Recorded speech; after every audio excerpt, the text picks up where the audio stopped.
Bonsoir, nous sommes le 18 novembre et dans l'actualité, aujourd'hui, les avocats qui se mobilisent à travers la France, la justice bloquée en raison d'une grève sans précédent pour dénoncer les projets de réforme de la profession. La semaine de prévention des accidents domestiques se poursuit à Trappes. Janine Marie-Maire, adjointe de la commune en plateau, pour en parler alors que l'Institut national de prévention et d'éducation pour la santé recense 20 000 décès par an liés à ce type d'accident. Il prépare un gala dans quelques jours. Les magiciens du cœur interviennent tout au long de l'année auprès des enfants malades dans les hôpitaux. Ils seront en plateau tout à l'heure avec la marraine de l'association. C'est l'un des derniers concurrents encore en course dans cette catégorie monocoque des 18 mètres 28. Tanguy Delamotte est arrivé tout proche de la Guadeloupe. Il va boucler dans la nuit sa première course du Rhum avec ce bateau. Le skipper versaillais en mer depuis le 2 novembre et son départ de Saint-Malo a connu une dernière nuit difficile. Sa plus grande voile a été déchirée. Rappelons qu'il concourait une fois de plus afin de récolter des fonds pour Initiative Cœur avec le soutien de mécénat, chirurgie cardiaque. Les fonds récoltés qui servent à l'opération d'enfants malades. Justice et comme prévu, les avocats qui étaient en grève. Aujourd'hui, un mouvement rare pour cette profession. Ils ont déjà exprimé leur mécontentement après la réforme envisagée par Emmanuel Macron. Mais cette fois-ci, c'est bien l'ensemble des audiences qui a été reportée, notamment à Versailles. Mélanie Poquet, Anthony Reich et William L. Ils appellent à la mobilisation générale. En ligne de mire des avocats, les lois Macron et Taubira. Ces lois envisagent entre autres la création d'un statut d'avocat d'entreprise. Il est question d'intégrer des juristes d'entreprise qui, n'ayant pas la même notion du secret professionnel, risquent involontairement ou volontairement d'étaler n'importe comment et de rendre disponibles des secrets qui sont professionnels. Est-ce que vous imaginez un secret médical qui serait répandu de façon incontrôlable? Je n'imagine pas. Je n'imagine pas non plus pour les avocats. Comme il est question de l'introduction des capitaux, qu'on risque d'avoir des sociétés d'avocats qui se baseraient exclusivement sur la rentabilité et pour lesquelles la seule notion dans un dossier serait de voir si le dossier est rentable. Je n'imagine pas qu'on puisse traiter un accident, une réparation corporelle en un quart d'heure dans une tour de la Défense. Je n'imagine pas non plus qu'on puisse divorcer de cette façon-là. Nous avons prêté serment d'humanité. Les juristes d'entreprise pourraient ainsi devenir avocats après 5 ans d'expérience minimum. La mobilisation est prévue jusqu'à la fin de la semaine. Les avocats doivent manifester vendredi. La mobilisation est mal connue du grand public, la profession ayant l'image de privilégiée, ce qui n'est pas forcément le cas. On est dans une situation vraiment très, très complexe. On a des jeunes confrères qui forcément entament leur activité en acceptant d'intervenir au titre de l'aide juridictionnelle et qui aujourd'hui ne s'en sortent plus et qui se retrouvent dans une situation d'extrême précarité. On entend trop souvent dire que les avocats représentent une profession particulièrement privilégiée avec des avocats qui auraient des revenus confortables. Aujourd'hui, au nom des jeunes confrères, je dois vous dire que c'est totalement une hérésie de pouvoir se permettre de dire ça. Le barreau de Versailles compte 750 avocats. Pas de neige encore en vue, mais les températures ont bien baissé. Les agents du Conseil général des Yvelines sont, eux, depuis lundi en astreinte dans le cadre du plan hiver. Les engins de déneigement sont prêts à rentrer en action. Les stocks de sel sont aussi pleins. Détail, Catherine Zulato et Elodie Moine. Rappelez-vous, hiver 2010, des centaines d'automobilistes bloqués, un enfer que les collectivités n'ont pas vraiment envie de revivre. Le Conseil général a mis en place son plan hiver depuis ce lundi. Centre d'exploitation de Saint-Cyr-l'École, un des 9 sites gérés par le département. Les camions équipés de saleuses sont déjà positionnés. En tout, on a 130 agents qui sont mobilisés et en permanence sur ces 130 agents, on en a une quarantaine qui sont placés sous astreinte. Donc il y a des systèmes de roulement pour les astreintes qui font qu'en permanence, on a une quarantaine d'agents disponibles pour intervenir. Une veille météo est assurée, des renseignements fournis toutes les heures et qui permettent le déclenchement des interventions. Le Conseil général a en charge 1400 km de routes départementales. Bien sûr, on n'intervient pas de la même manière sur toutes les routes. On a ce qu'on appelle un niveau de priorité, un niveau de classement qui est prédéfini. On a des routes de niveau N1 qui correspondent aux itinéraires principaux dans les Yvelines. Donc ça représente à peu près 550 km. Ensuite, on a les routes un petit peu moins importantes, c'est les N2. Et les routes vraiment rurales, les routes secondaires, départementales, c'est le niveau N3. Les axes classés prioritaires doivent être dégagés le plus rapidement, dans les 4 heures au maximum. Le Conseil général intervient donc sur les routes départementales. Les voies communales sont de la responsabilité des villes et l'État gère de son côté les nationales. Des moyens aujourd'hui coordonnés pour être le plus efficace possible. Mais pour les agents d'astreinte, la crainte principale, la neige qui tombe en fin de journée, le conseil est toujours le même. Surtout, ne prenez pas votre voiture. S'il se met à neiger le soir, à l'heure de rentrer chez vous, faites en sorte de pouvoir prendre les transports en commun ou si possible de rentrer à pied, mais évitez à tout prix de prendre votre voiture. Vraiment, s'il y a un gros phénomène neigeux, à la limite, il vaut mieux rester à son bureau, rester un petit peu plus tard. Le département dispose de 25 saleuses et d'un stock de 3 800 tonnes de sel, un budget d'achat conséquent de 600 000 €. L'an passé, faute de neige, seulement 150 tonnes ont été consommées. Le sel restant pourra être réutilisé cette année. Le dispositif hiver prend fin au 15 mars. Mais pour l'heure, pas de flocons en vue. Les températures restent douces pour la saison. Nous en parlions déjà hier dans notre précédente édition. La semaine de la prévention des accidents domestiques s'est ouverte à Trappes. Les risques sont nombreux, les risques de chute, électrique, incendie, intoxication alimentaire, les conséquences parfois dramatiques. L'Institut national de prévention et d'éducation pour la santé, l'INPES, parle de 20 000 décès par an. Bonsoir Janine Marie. Vous êtes maire adjointe à Trappes. Une dizaine de rendez-vous qui sont proposés dans votre commune, à travers toute la commune, plusieurs lieux. Pourquoi vous saisir de ce problème? Pourquoi intervenir avec l'aide de la Maison des Parents, je précise? Alors l'aide de la Maison des Parents est porteur de nombreux projets, dont celui-là que nous essayons de maintenir de façon régulière, de façon à ce que la sensibilisation que nous faisons auprès des familles soit bien persistante dans leur esprit. Nous avons au niveau de la petite enfance des repérages d'enfants qui ont des problèmes liés aux accidents domestiques qui sont quand même assez importants parfois. Donc on se rend bien compte qu'il faut revenir sans cesse sur cette sensibilisation. Et c'est pareil pour les personnes âgées, puisqu'on parle des jeunes enfants, ça émeut toujours. Mais quand on regarde les chiffres sur les personnes âgées, ce sont surtout les personnes âgées qui sont très atteintes par les accidents domestiques. Plus de 65% des accidents de personnes de plus de 75 ans, c'est dû à une chute, par exemple. Donc vous sensibilisez, ce sont des conseils qui sont donnés au cours des différents ateliers. Le foyer de personnes âgées, le foyer pour Cassa, participe à cette manifestation, de façon active d'ailleurs. Et c'est bien, mais il faudrait élargir au-delà de ce foyer-là, parce que sur la ville nouvelle, sur la ville de Trappes, y compris sur la ville nouvelle d'ailleurs aussi, le problème des personnes âgées est en train de monter de façon importante, et je suis pas sûre qu'on anticipe toujours tout ce qu'il faut. Donc nous essayons petit à petit de toucher le plus possible de personnes âgées pour les sensibiliser à ces problèmes-là, parce que il y a des chutes, mais il y a aussi beaucoup de blessés. On parle des morts, mais il y a 2 700 000 blessés tous les ans. Donc c'est vraiment un problème plus que les pouvoirs publics, qu'une municipalité doit prendre en compte aujourd'hui. Oui, je pense que c'est ce qui a motivé votre décision. C'est un problème de solidarité citoyenne envers les aînés, tout au moins. Même s'il ne faut pas uniquement parler des décès, mais aussi des accidents, je vais quand même rappeler que les accidents de la vie courante, c'est la 3e cause de mortalité en France.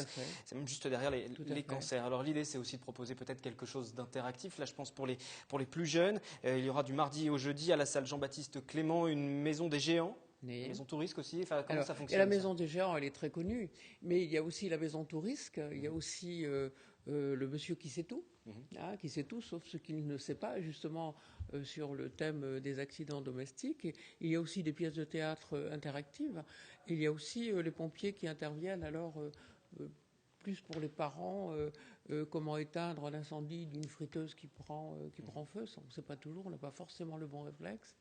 Et d'autres thèmes comme ça. Et il y a aussi la société Val-Office qui a un appartement témoin avec tous les risques de l'appartement à deviner pour ceux qui passent dans l'appartement. On fait ce que l'on peut, on essaie de faire plus à chaque fois. On voit des images de cette maison des géants, enfin on a vu il y a quelques instants. Pour ceux qui ne connaissent pas, en fait on est mis en situation dans la peau d'un enfant cette fois-ci. Tout à fait. Vous l'avez utilisé, c'est proportionnel. C'est proportionnel à la taille de la personne, donc évidemment les portes de placard elles sont immensément hautes, les marches sont immensément hautes aussi parce que c'est proportionnel à la taille. Donc, les parents ne se rendent pas toujours compte. Quels sont les retours justement que vous avez pour l'instant des différents ateliers pour qui ont été organisés? les retours que l'on a eus, parce que c'est pas la première fois que nous faisons ça, les retours que l'on a eus, c'est la prise de conscience de la dimension de l'enfant par rapport à la réalité de son environnement. Et là, ils se rendent plus. Là, attends, mais moi, c'est. Oui. Tu es toute petite et tu regardes en haut et voilà. Voilà. Il y a une prise de conscience. Il y a une prise de conscience, y compris pour les jeunes ados, qui gardent souvent les enfants le soir et qui se rendent pas compte des difficultés de leurs petits frères ou petites sœurs. Et là, quand ils sont là, ils se disent oui, il y a un truc là que j'ai pas compris. Voilà. La prise de conscience est importante. Sensibilisation tout au long de la semaine. Le programme complet à retrouver bien sûr sur votre site internet. Vous avez des partenaires aussi à cette occasion? On a des partenaires nombreux. Vous avez mentionné quelques-uns. On peut peut-être parler des assurances aussi. Il y a la Maïf qui participe parce que même si on prévoit tout, c'est aussi bien d'avoir les assurances. Il y a la Maïf qui est très présente auprès de nous et ça c'est important et je les remercie. Qui ont participé à ces ateliers. Vous disiez c'est pas la première année, ce sera reconduit. C'est pas la première année, non. Vous allez renouveler encore cette opération. C'est quelque chose qui est ancré à Trappes. C'est quelque chose qu'on essaie de maintenir. Voilà. Très bien. Merci Janine-Marie d'être venue nous en Merci parler de ces ateliers de prévention, semaine de prévention sur ces accidents domestiques à Trappes. Nous poursuivons ce journal et lundi à la grande écurie du château de Versailles, le concept de l'équi-coaching qui a été présenté à différentes entreprises, des managers, des dirigeants, encore des commerciaux qui ont pu s'essayer à cette activité pour laquelle le cheval devient révélateur de leurs traits de caractère. Vous allez le voir avec Yolène Torres. Développer ses talents de leader, de communicant et son esprit d'équipe, c'est possible grâce à l'équi-coaching. Par la relation avec le cheval, les participants peuvent notamment travailler la gestion du stress ou la confiance en soi. Allez-y, vous pouvez ramener la main. Voilà.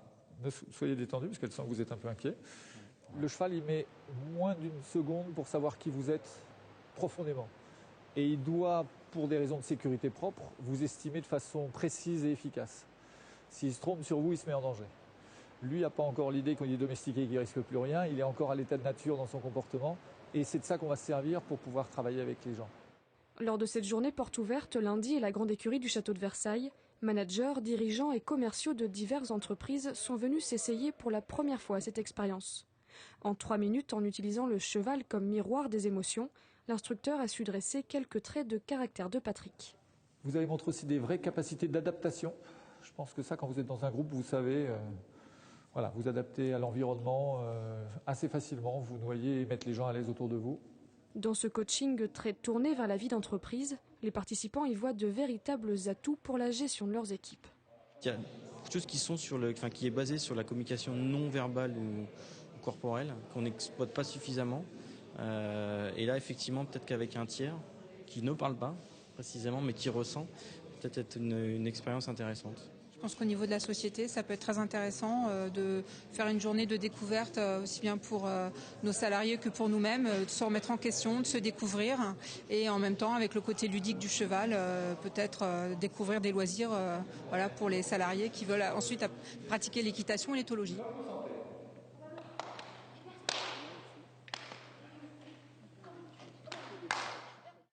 Je reçois à présent 2 invités. Denis Vauvard, bonsoir. Vous êtes le président de l'association Magiciens du Cœur et face à vous, la marraine de cette association, Gwenelle Roussel. Bienvenue également. Vous êtes auteur, compositeur, chanteuse. Beaucoup de sujets pour évoquer avec vous. Vous ne manquez pas d'actualité. Premier sujet, c'est ce gala le 22 novembre au Centre municipal des loisirs à Montfort-l'Amaury à 20h30. Il y aura une dizaine d'artistes sur scène, des magiciens, mais vous également, vous serez présenté à leur côté pour une petite représentation. Comment ça va se dérouler, ce gala ? Voilà, annuellement, on fait un gala pour financer notre association, pour permettre à notre association de tourner, de payer ses frais. Et là, vous promettez mystère, humour, émotion ? Ah ouais, il y aura un mystère, humour, c'est vendu émotion, comme ça. Oui, c'est vendu comme ça. Il y aura tout ça sur scène. Et c'est pour nous aussi, c'est l'occasion de se produire sur scène, puisque tout au long de l'année, les magiciens qui vont dans les hôpitaux font du chambre à chambre, donc une discipline qu'on appelle plutôt le close-up. Le close-up, c'est la magie de près. Parce que c'est le but de cette association, on y vient donc tout de suite. Le but, c'est d'aller voir ces enfants malades, de leur offrir un échappatoire quelque temps, ils oublient la maladie. Oui, c'est ce qu'on appelle en magie un détournement d'attention. Donc quand on va dans les chambres, on fait de la magie et là, on est dans un autre monde et en général, on oublie tout et on passe des moments agréables avec les enfants et des fois avec les parents qui sont aussi dans les chambres. Donc c'est le moment aussi de s'amuser aussi avec les parents, de les prendre comme complices et de faire un petit moment magique avec toute la famille. Donc ce gala servira à financer ces activités. C'est 10 € par adulte, 5 € pour les moins de 12 ans, les recettes uniquement pour l'association des magiciens du cœur. Vous allez nous expliquer comment est née un petit peu cette initiative, mais peut-être la marraine tout d'abord, comment vous êtes arrivé à travailler avec l'association, comment vous les avez rencontrés? Alors c'est assez récent, mais c'est une belle rencontre. Je crois qu'on s'est découvert une affinité commune pour la magie. Effectivement, moi l'année dernière, j'avais fait un spectacle en partenariat avec la mairie de Montfort-l'Amaury autour de Merlin donc, et de l'univers de sa magie. Et donc j'ai été mise en contact avec les magiciens du cœur, avec Denis et Alain Cognito. Et c'est vrai que j'ai été très honorée d'être sollicitée pour être la marraine de cette belle initiative, parce que je trouve que c'est assez extraordinaire d'avoir déjà cette longévité, parce que c'est une association qui existe depuis très longtemps, que les magiciens sont tous bénévoles, et je tiens à le préciser parce que c'est vrai que c'est important. Et ils se rendent donc plusieurs fois par semaine dans les hôpitaux. J'ai moi-même eu la chance d'accompagner Denis un jour à l'hôpital de Versailles. Et effectivement, comme il le disait très justement tout à l'heure, c'est très chouette de voir à quel point des gens qui sont passionnés et généreux comme ils le sont apportent du réconfort à des enfants de tous les âges et aussi aux parents qui accompagnent les enfants et pour qui la situation est aussi difficile. Et de voir cette magie briller dans les yeux de tous ceux qui le visitent. 220 voilà. déplacements, 2500 enfants rencontrés chaque année? À peu près, oui. Quand on a fait ce calcul, on n'en revenait pas. Alors comment est née cette initiative, cette volonté de faire rentrer la magie à l'hôpital? Il y a une quinzaine d'années, notre président d'honneur, Alain Cognito, a eu une initiative pour un enfant qui était malade. Donc il a réuni des magiciens pour récolter des fonds pour aider cet enfant malade. Et après, naturellement, ça s'est prolongé. Donc il y a une association qui s'est créée et les magiciens qui avaient participé au début de l'association ont prolongé leur engagement en allant régulièrement dans les hôpitaux. Aujourd'hui, nous sommes une vingtaine de magiciens. Donc, ce qui explique les 220 déplacements par an et les Mais c'est difficile de rentrer dans les hôpitaux. On imagine que c'est un milieu plutôt fermé, que le corps médical n'est pas forcément toujours très enclin. Quand on rentre dans les hôpitaux, on signe une convention avec la direction de l'hôpital et on s'engage à y aller régulièrement. Et c'est vrai qu'on rencontre les enfants, on rencontre les familles, mais aussi il y a des rencontres avec le personnel soignant. Parce que quand on va à l'hôpital, on y va régulièrement, donc on connaît les infirmières, on connaît les médecins. Et là aussi, au bout d'un moment, il y a une complicité qui s'opère. J'ai une anecdote à un hôpital. J'allais au début, donc j'étais pas très connu. J'allais dans une chambre, je faisais de la magie. Une infirmière rentrait, elle allait faire ses soins. Aujourd'hui, dans ce même hôpital, je fais de la magie. L'infirmière rentre, Denis, je repasserai tout à l'heure. Donc elle me laisse une. Et c'est vrai qu'il y a une partie du personnel de l'hôpital aussi. Un peu. On m'a déjà dit, Denis, tu fais partie de l'équipe. Oui. Donc c'est vrai que c'est quand même une belle gratification de sentir qu'on est intégré et qu'il y a des choses vraiment sympathiques qui se passent avec aussi bien le personnel soignant que les malades. Et pour permettre tout ça, il y a ce gala qui permettra de récolter donc des fonds, les magiciens sur scène, magiciens bénévoles, vous l'avez bien rappelé, et puis vous également, vous serez sur scène puisque vous êtes chanteuse, auteur, compositeur. On va regarder un extrait d'un de vos clips justement, Merlin, on reste dans le domaine de la magie. Exactement. Merlin, dans sa tour d'air invisible, attend que sa belle le délivre.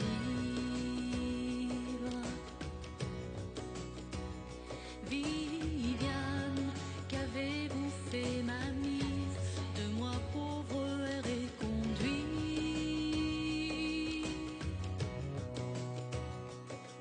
C'est vrai, je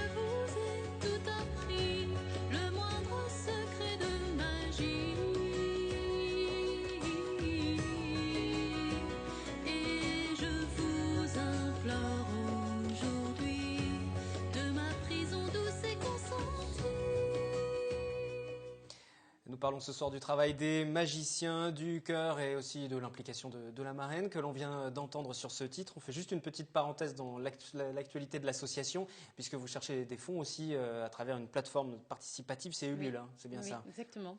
Je viens de me mettre en place effectivement sur Ulule, ça fait 48 heures, donc c'est très récent, pour effectivement réaliser et promouvoir mon nouvel album 4 titres, qui va s'appeler Femme de Merlin, donc effectivement autour de l'univers de la magie aussi, la magie de Merlin. Donc c'est sur Ulule. J'ai aussi un site internet sur lequel vous pouvez retrouver pas mal d'informations. Et aujourd'hui, je suis très fière et en même temps émue de lancer officiellement cette aventure qui n'est que le début d'une belle aventure, puisque j'ai déjà une douzaine d'autres morceaux en préparation. Et vous serez sur scène lors du gala dont on a parlé tout à l'heure le 22 novembre. Ce sera à Montfort-l'Amaury. À Montfort-l'Amaury, où actuellement il y a aussi une exposition qui vient de débuter, qui va se poursuivre jusqu'au 22, jusqu'à la date du gala. Sur la magie, sur des objets de magie. Et au-delà de l'exposition, on a reçu toutes les classes de primaire pour leur montrer justement tous ces objets de magie. Et on a pris avec chaque classe un petit moment pour leur faire une démonstration de magie. Alors, qu'est-ce qui les surprend le plus? Parce qu'on vous voit en pleine démonstration. Est-ce que les enfants sont toujours stupéfaits des tours de magie que vous réalisez? Ah oui, il y a toujours de la magie, il y a toujours des regards on voit les yeux qui s'allument, et là on sait que c'est à ce moment-là que ça. Et c'est ça qui vous plaît dans la magie, c'est le regard justement de. Il y a tellement de choses, entre autres, oui. Il y a les rencontres, toute la relation qu'on a avec les gens quand on fait de la magie, parce que c'est une relation qui évolue, qu'on fait évoluer en fonction des tours qu'on va faire, qu'on dirige, et c'est vrai que c'est souvent des belles rencontres. Et quand on fait de la magie, il y a beaucoup de barrières qui tombent, il n'y a plus de réticence, et on a une relation qui est beaucoup plus vraie avec les gens. Et ça, c'est vraiment, ça fait partie de la passion de la magie. Oui. Et mercredi, demain, dans le cadre de cette exposition, vous serez aussi présent avec les autres magiciens du chœur. Demain, mercredi, à partir de 15h, on va recevoir les gens on va faire un petit atelier, des petites démos. Jeudi, on va recevoir encore les enfants, et samedi soir. Samedi soir, c'est le gala. Samedi, ce sera le gala, semaine bien remplie pour ces magiciens. Sachant que la semaine d'après, le 29, samedi 29, c'est le marché de Noël à Montfort-l'Amaury. Et on sera aussi présent pour gonfler des ballons et pour présenter quelques petits tours de magie accessibles à tous. Donc vous êtes très présent à Montfort-l'Amaury. Hein. Sur cette période, oui. Pour ceux qui veulent vous voir, c'est là-bas qu'il faut aller. La ville de Montfort a été très impliquée, donc c'est vrai que nous aussi on a envie de donner beaucoup pour que la magie opère. Et la magie, justement, vous êtes venu en plateau, vous n'allez pas partir sans faire un petit tour de magie? Alors, je vais vous montrer souvent ce que je fais en rentrant dans une chambre à l'hôpital et ce que je fais quand je sors de la chambre à l'hôpital. Donc, je vais vous demander de mettre vos deux mains comme ça. J'espère que je vais être aussi doué que les enfants. Non, c'est juste... Donc là, je vais vous expliquer ce qui va se passer. Cette boule, je la prends, je la mettrai dans ma main, et celle-là, je la mettrai dans votre main, et à ce moment-là, il faudra fermer votre main. Donc cette boule, je la prends, vous prenez l'autre, vous la fermez bien, vous tournez votre main, je touche votre pouce, et quand je claque des doigts, vous sentez comme un petit picotement. Et quand ça pique, ça passe. C'est très très fort. Non, ça, c'est très très fort. Je vous garantis que nous n'avions pas répété avant, et effectivement, c'est très très fort. Ça, c'est le tour qu'on fait quand on rentre dans une chambre. Et quand on part d'une chambre, on laisse un petit souvenir. Alors, on laisse le choix. Ça peut être une épée, un pistolet, ça peut être un petit nounours. Et là, pour le plateau, pour quelques moments, je vais vous faire un petit chien. Donc on veut rappeler qu'il y aura donc ce gala pour réaliser votre chien. C'est l'émotion d'habitude. Voilà, c'est l'émotion en direct. Ça marche tout seul. Il y aura ce gala le 22, on va rafficher les dates. Il y a l'exposition aussi qui se déroule toujours à Montfort-l'Amaury, qui a commencé aujourd'hui et qui se déroulera jusqu'au 22, jusqu'à la date du gala à Montfort-l'Amaury pour rencontrer ces magiciens qui interviennent dans les hôpitaux auprès des enfants malades et qui sont très forts, puisque je me suis fait avoir, comme les enfants. Non. Vous avez déjà... Ça fait plusieurs fois que je vois le tour, je n'ai toujours pas compris. D'accord. Donc je vous rassure. Je ne pas fait avoir, j'ai réussi à vous étonner. Oui, vous m'avez étonné, surpris. Mais comme quoi la magie existe. Comme quoi la magie existe, effectivement. Voilà, donc le tour d'entrée, c'est souvent les petites boules. Le tour de sortie, on laisse un petit souvenir. On aura droit au petit souvenir. Hop. Pour le passage en plateau sur TV Fil, de ce petit chien que vous allez nous dédicacer en quelque sorte. Ce sera la nouvelle mascotte de ce journal. Une mascotte éphémère. On verra si elle tient au moins jusqu'à la fin de la semaine, Voilà. jusqu'à la date du gala, j'espère. Voilà. Voilà, Merci Wilfried. beaucoup. Merci à vous Merci d'être de nous avoir venus accueillis. sur le plateau du journal pour parler de magie et de votre actualité. Je vous retrouverai demain, mercredi 18h, pour un nouveau journal, toujours en direct. Point complet sur l'actualité locale. Excellente soirée.